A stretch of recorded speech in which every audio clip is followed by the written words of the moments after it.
मृदंगम ही उनकी धड़कन है। श्री तिरुवारूर भक्तवत्सलम, पद्मश्री 2026।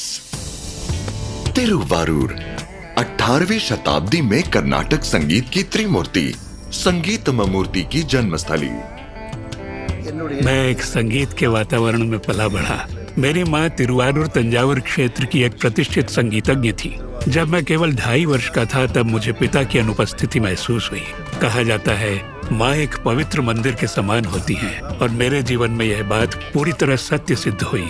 मेरी माँ ने अपने 3 भाइयों और हमारी जिम्मेदारी उठाई, छोटे छोटे संगीत कार्यक्रमों में प्रस्तुति देकर। हर सुबह बालक भक्त वत्सलम अपनी माँ आनंद वल्ली की प्रार्थना और भक्ति गीतों की मधुर स्वर लहरियों के साथ जगता था। वो संगीत से मंत्रमुग्ध हो जाता। माँ ने उन्हें संगीत की शिक्षा देना शुरू किया। यही प्रारंभिक शिक्षा उनके जीवन भर की संगीत यात्रा की मजबूत नींव बनी। कुछ ही समय में वे अपनी माँ और मामा के साथ स्थानीय संगीत कार्यक्रमों में संगत करने लगे। मेरे मामा तिरुवारूर कृष्णमूर्ति, मैंने उनसे जिद करके मृदंगम सीखना शुरू किया। वे मुझे सिखाना तो चाहते थे, लेकिन हिचकिचाते थे। संगीतकारों की आय नियमित नहीं होती थी। वे नहीं चाहते थे कि मुझे भी उन्हीं संघर्षों का सामना करना पड़े जिनसे वे गुजरे थे।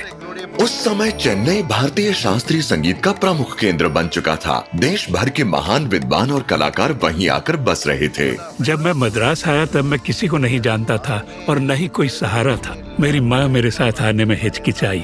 मैंने एक छोटा सा कमरा किराए पर लिया और बहुत आग्रह करके माँ को अपने साथ ले आया। मेरे लिए उन्होंने जो त्याग किया उसकी कल्पना भी नहीं की जा सकती।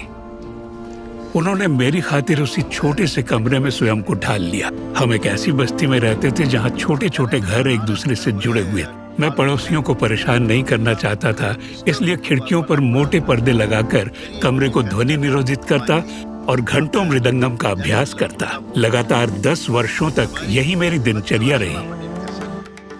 एक बार प्रसिद्ध गायिका ML वसंत कुमारी के साथ व्हाइट हाउस में प्रस्तुति के दौरान आयोजकों ने उनसे अनुरोध किया कि वे अपने माथे पर लगा पारंपरिक विभूति चिन्ह हटा दें, लेकिन भक्तवत्सलम ने इनकार कर दिया। उनके लिए वो उनकी पहचान और आस्था का प्रतीक था और उन्होंने गर्व के साथ अपनी प्रस्तुति दी। वर्ष 1992 में उन्होंने बार्सिलोना ओलंपिक में अपनी प्रस्तुति की। इसके बाद महान कलाकार मैंडोलिन श्रीनिवास के साथ विश्व पटल पर संगत की। भक्तवत्सलम को प्रख्यात संगीतकारों के साथ ने भारतीय संगीत जगत की विशिष्ट पहचान बना दिया। एक नवाचारी कलाकार के रूप में उन्होंने विशाल तालबाज समूहों की ऐसी अनूठी प्रस्तुतियों की संरचना की जिन्हें पहले कभी नहीं सुना गया था। अपनी संस्था लय मधुरा स्कूल ऑफ म्यूजिक के माध्यम से वे 1000 से अधिक शिष्यों को प्रशिक्षित कर चुके हैं।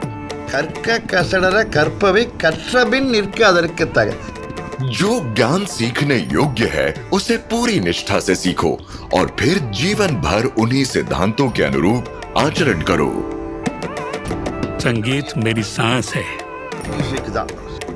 मैं अगले जन्म में भी मृदंगम ही बजाना चाहूंगा। श्री तिरुवारूर भक्तवत्सलम, पद्मश्री 2026। कोटि कोटि नमस्कार।